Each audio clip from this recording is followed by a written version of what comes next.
apa beza collagen peptide dengan tripeptide? Oh, collagen peptide besar, collagen tripeptide lebih halus. Bila dia lebih halus, kita punya collagen tripeptide by BE International less than 500 Dalton tu dia absorb very fast. So that's why you dapat kesan ada orang sangat pantas. Sangat pantas, especially orang yang tak berapa nak bermasalah lah. Kita ni, founder ni pandai tau, bijaksana. So dia memang dah susun atur tau, produk-produk BE ni. Dia bermula dengan macam mana kita kena betulkan your aliran darah. Betulkan you punya aliran darah, kita kena harus wajib pakai Alora Pens Full Series dulu. So kita semua kan dah pakai. So aliran darah kita dah cantik, oxygenation seluruh badan dah bagus. So kita dah start detox, bersihkan your liver, bersihkan your gut. Then now we introduce something untuk external, luaran. Walaupun dalaman pun memang penting, memang kita dah bersihkan dalaman, tapi collagen ni bekerja dalaman tapi dia terpancar dekat luar.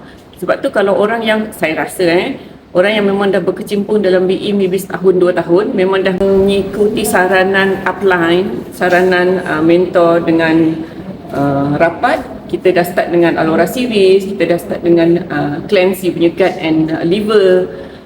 Bila kita masuk je collagen product, result you sangat cepat. You dapat result cepat. Macam mana dia, it's not only dekat skin, dia sebab collagen ni dia kan macam apa yang panggil penyatu kepada seluruh organ dalam badan kita kan. Dia macam gam, orang panggil gam lah.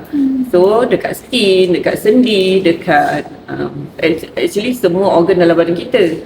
So yang kita boleh nampak adalah dekat muka lah, yang kita boleh tengok before and after, yang lebih senang nak monitor. Tapi result tu sebenarnya daripada dalaman lagi banyak orang yang memberi testimoni yang bagus, which termasuk sendi. So collagen bukan hanya untuk orang muda-muda nak cantik, tapi untuk middle person, orang yang dah mula perimenopause, you akan dapat dia punya testimoni. Orang yang acik-acik nak sujud, you akan juga dapat testimoni yang bagus.